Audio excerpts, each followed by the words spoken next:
Hi friends, వెనకటి పైన కదుతుంది. నేను మీకు కదుతుంది. మన అర్థం లావినా నేర్చుకున్నామా? దాచదండి, లైక్ తీయండి, షేర్ తీయండి, సబ్స్క్రైబ్ చేసుకోండి. 27వ సర్గ. విశ్వామిత్రుడు శ్రీరామునికి వివిధములకు దివ్య అస్త్రములను సంగుట గురించి ఉంటుంది. సో ఈ సర్గలో శ్రీరామునికి ఇంకా ఎటువంటి అస్త్రాలు ఇచ్చారు విశ్వామిత్ర మహర్షి అనే దాని గురించి ఉంటుంది.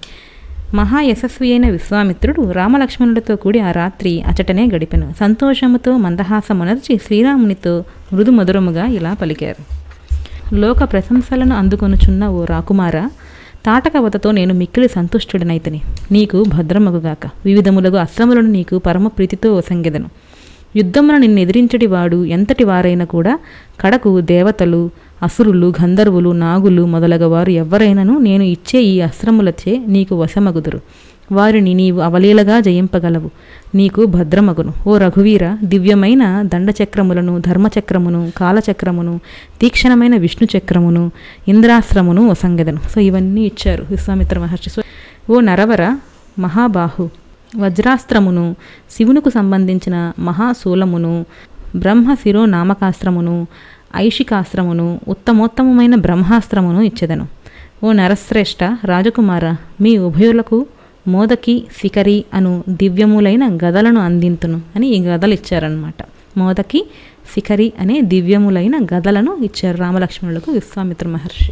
ఓ రామ, ధర్మపాశమును, కాలపాశమును, వరుణపాశమును, శక్తి సంపన్నమైన వారుణాస్త్రమును సమకూర్చెను. శుష్కాశని, ఆర్ద్రాశని అను 2 దివ్య అస్త్రములను, శివునికి సంబంధించిన మహాస్త్రమును, నారాయణాస్త్రమును ఇచ్చెదను. ఓ పుణ్యపురుష, అగ్నిదేవునికి ప్రియమైన శిఖరము అను పేరుగల ఆగ్నేయాస్త్రమును సమకూర్చెదను. ఓ కాకుత్స్థ, ప్రధనము అను పేరుగల వాయవ్యాస్త్రమును, హయశిరస్సు అను పేరుగల అస్త్రమును, క్రౌంచాస్త్రమును, విష్ణుశక్తి, శివశక్తి అను శక్తి ద్వయమును నీకు సంగెదను. రాక్షసులు ధరించునట్టి భయంకరమైన కంకాలము, ముసలము, కాపాలము, కంకణము అను ఈ అస్త్రములను అన్నింటినీ ఇచ్చెదను. మహాబాహుడవైన ఓ రాజకుమార, విద్యాధరులు ప్రయోగించినట్లి నందనము అను మహాస్త్రమును, ఖడ్గరాజమును వసంగెదను. ఓ రాఘవ, గంధర్వులకు ప్రియమైన మానవాస్త్రమును, నిద్రను కలిగింకు చేయునది, నిద్రను పోగొట్టునది అయిన అస్త్రములను, సౌరాస్త్రమును నీకిచ్చెదను. సుప్రసిద్ధ రాజకుమారుడైన ఓ నరోత్తమ, వర్షణము, శోషణము, సంతాపనము, విలాపనము అను అస్త్రములను మరియు మన్మధునకు ప్రీతికరమైనదియు ఎవ్వరికీ ఎదిరింపశక్యము గానిదియు అయిన మదనము అను అస్త్రమును, అలాగే పిశాచాలకు ఇష్టమైన మోహన నామకాస్త్రమును గైకొనుము. నరశ్రేష్ఠుడైన ఓ రాజకుమార, తామసము, సౌమనము, సంవర్తము, తిరుగులేని మౌసలము అను అస్త్రములను, ఓ మహాబాహు, సత్యాస్త్రము, శ్రేష్టమైన మాయాధరము, శత్రు పరాక్రమమును నిర్వీర్యమునర్చు సూర్య సంబంధమైన తేజఃప్రభ నామకాస్త్రమును స్వీకరింపుము.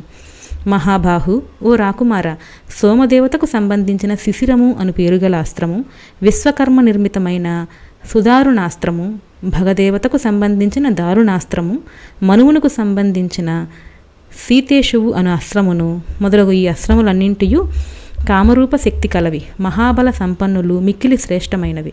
వీటిని నీవు నా నుండి వెంటనే గ్రహింపుము అని చెప్పారు. అంతటా విశ్వామిత్ర మహర్షి శుచి అయి పూర్వాభిముఖుడై ఆయా అస్త్రములను వాటికి సంబంధించిన అధిష్టాన దేవతా మంత్రపూర్వకముగా రామునికిచ్చెను.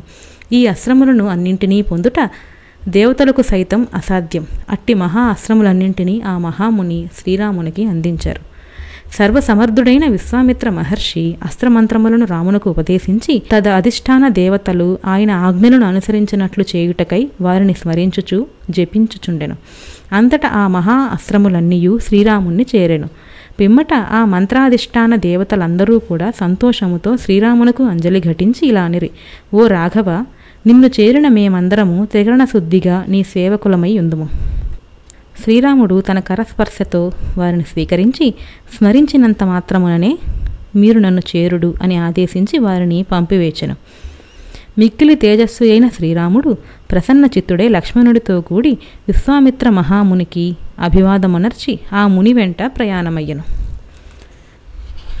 ఇంతటితో 27వ సర్గ అయిపోయింది. సో ఆయన అన్ని అస్త్రాలను, అన్ని బలాలను ఇచ్చారు శ్రీరాముడికి.